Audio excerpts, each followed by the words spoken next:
said that we should have been here earlier, and there's a very strong possibility that he is one of the 80% of farmers who had a compulsory purchase order placed upon them that didn't get paid. Also, a lot of the farmers who got these compulsory purchase orders have never signed anything. I'm sitting down! I'm sitting down!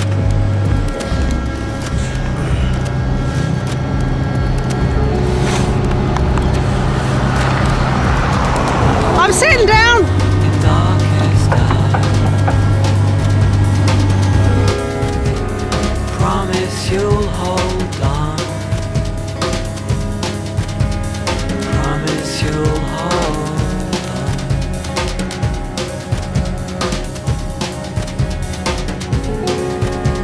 There is a need.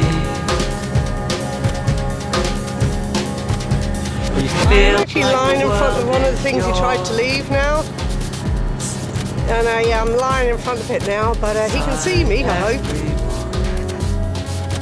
Yeah.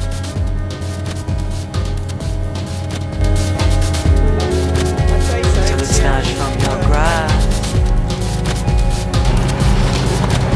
We're cast in ancient light.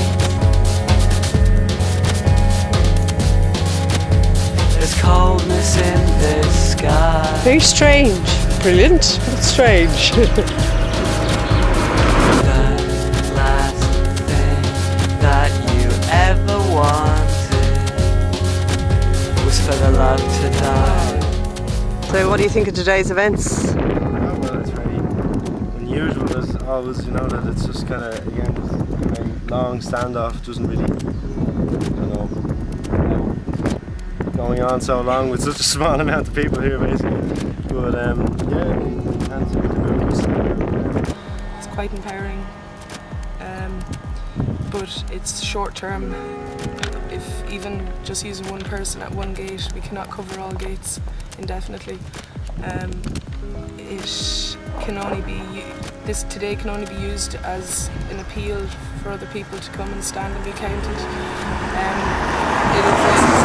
It's a victory for the power to the people, I suppose, to the power of one. That one person, one voice can make a difference, and strength lies in numbers. So I don't know what else to say.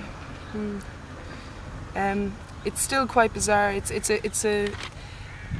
a shallow victory, because as I sit here, the archaeological sites on the rest of the route are systematically being destroyed just because we managed to restrict construction in one section of the valley.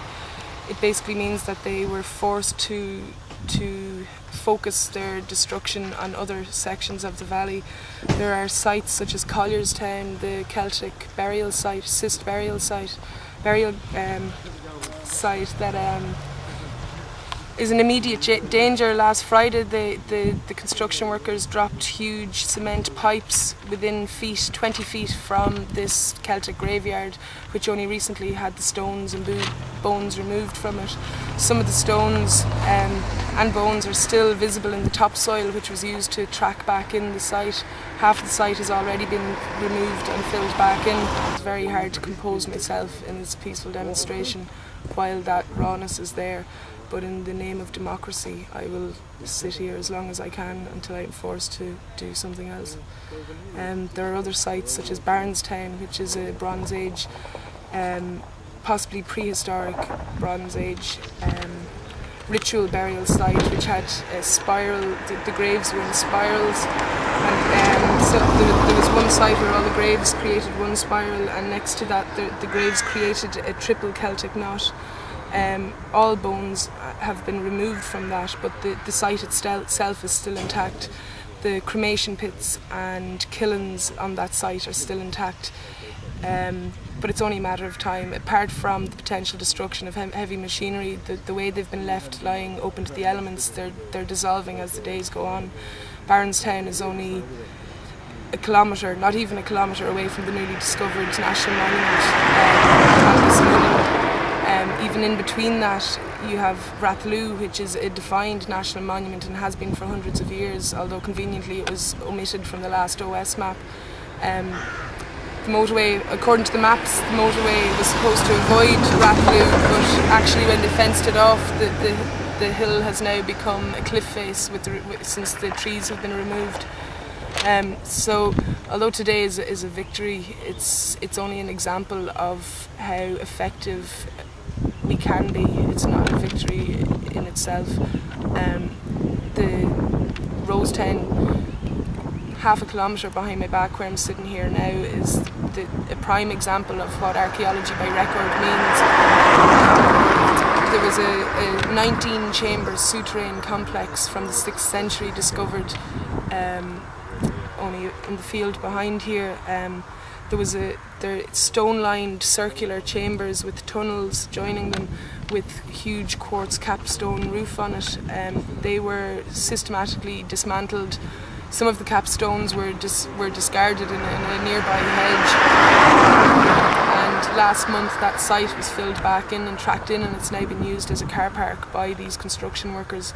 So it's very frustrating to see the bewilderment on their face when they see me sitting here on the side of the road, because my bewilderment to what they think they're up to is a lot more concrete and justified, I feel. And there's a multitude, there's a nation of voices who stand behind me. There is only a small group of already very rich people who stand for them. The fact that their only defence of what they're doing is that they're only trying to do a day's work is so feeble and ridiculous that it's insulting. To think that a daily wage can justify the destruction and denial of 6,000 years of history is ridiculous.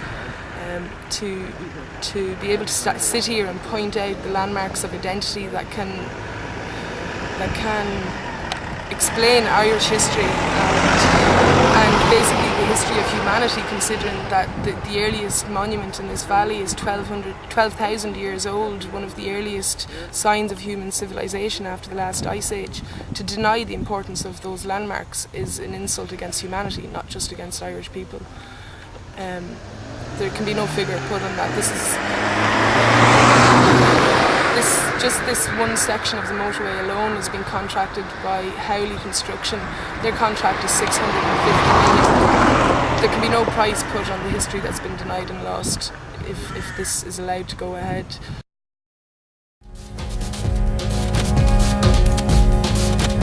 Be the same as all the rest.